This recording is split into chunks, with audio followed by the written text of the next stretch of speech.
Well, good morning, family and friends. It's about 10 of 8. I'm going. It's a nice bright sun, fairly blue skies.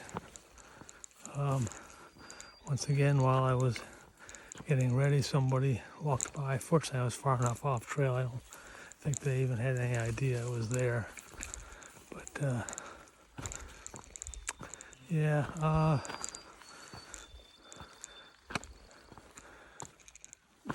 gonna go by the Poplar Ridge Lean-to in a bit, and then there's gonna be something I want to discuss once we get past there. That happened 11 years ago. Some of you will know what I'm referring to. Others will not.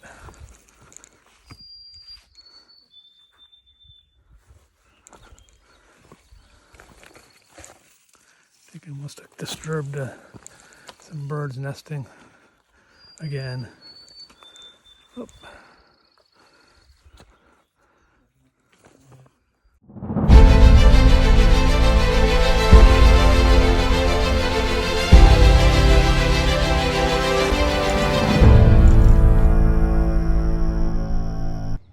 Before we get going, I would appreciate it if you would hit the thumbs up button at the bottom of the screen. And if you haven't already, please subscribe to my channel. Very much appreciated. Thank you. I've got this ahead of me, so you'll forgive me for signing off for now. It's a little after 8:30 at the Poplar Ridge Lean-to. I only made a pit stop.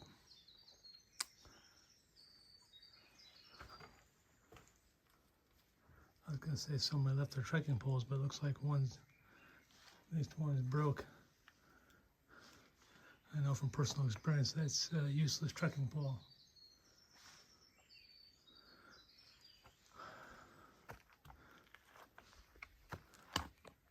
Okay. So here we are on Poplar Ridge. It's not far from Lean-to. I'll give you the view.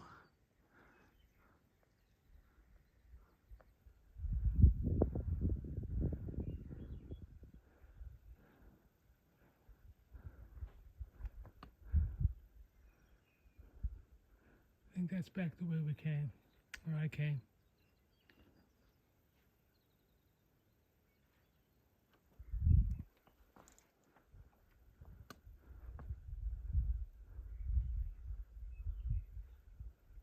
Okay. It's a little after 10:30. I'm going to stop for a snack break. But I alluded to something earlier that the non-hikers probably won't be aware of. But I believe it was about 11 years ago. Geraldine Largay, about my age, was hiking the AT, and within about no more than a mile from this spot, got off trail for some privacy to relieve herself. I think that was what she was doing. Got disoriented, ended up 2 miles away from the trail, and eventually passed away, despite the fact that people were looking for her. Now it was a tragedy because it could have been prevented.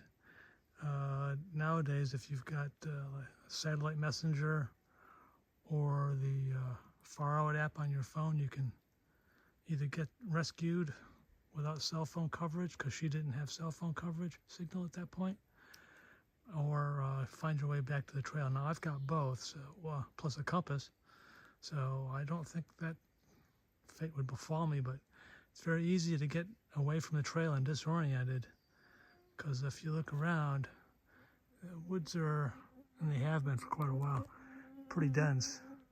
And I notice that when I camp, even I'm not very far from the trail, but if I didn't know what direction it was, I wouldn't be able to tell unless somebody was walking by, because the trail is too narrow and you can't see it after a while. So it was unfortunate, but it was, within a short distance of this area.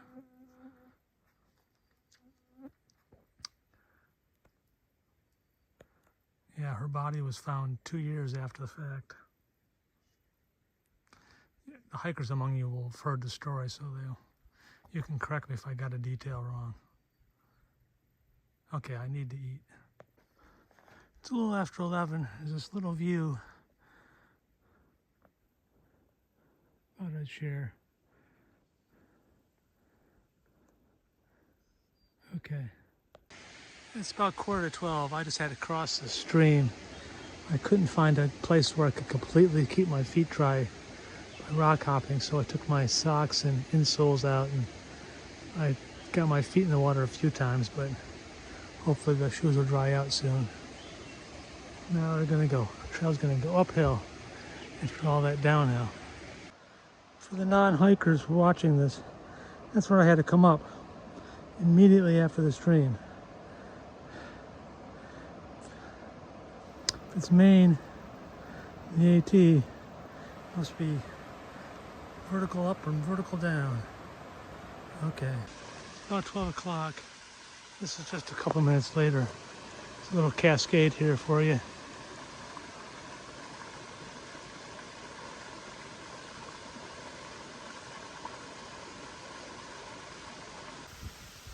Now here's the trail sign. So I've got to hit Lone Mountain before anything else. That's 3 miles away though. The summit's 3 miles away. It's all uphill from here.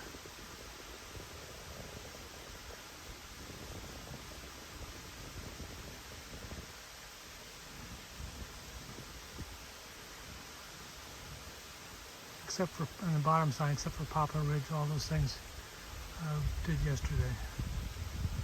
Okay. It's not quite 3:30.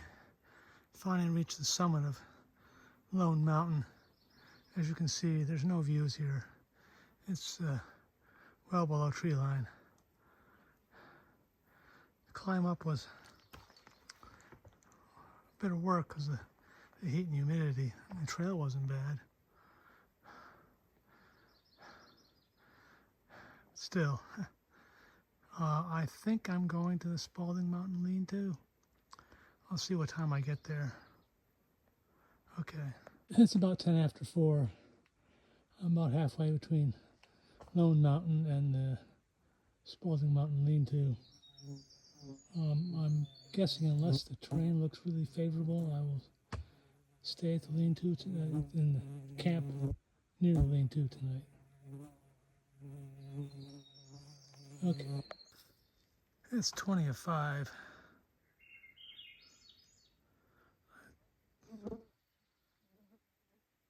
I think I'll try camping here,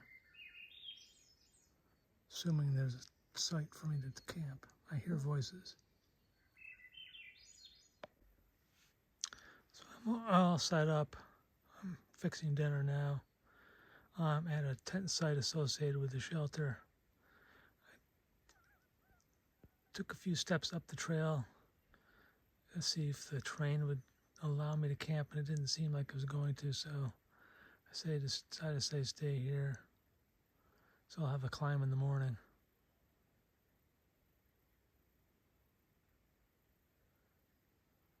Yeah, I didn't check out the shelter itself, but I can hear voices, so people are staying there.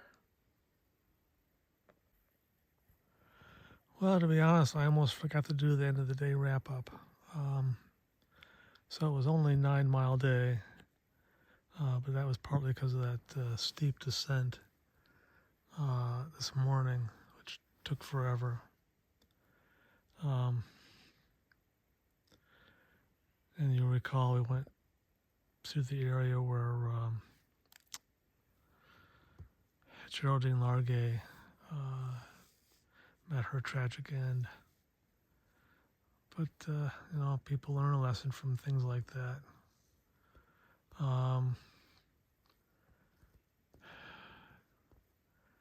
Tomorrow we should be, the first thing in the morning we'll go up Spaulding Mountain, and then there's, I think, some other peaks we got to cover. I don't know if it's the end of the day tomorrow or early the next day. I think it's really the next day we get to come out on the road on Main Route 27 at goes to Stratton, Maine. I think I'm doing a 0 there. That'll be definitely got to do resupply, so usually it makes sense to do a 0 and a resupply at the same time.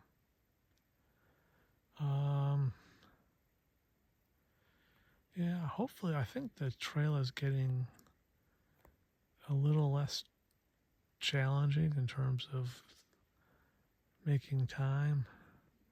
Because except for that descent, I actually did pretty good today.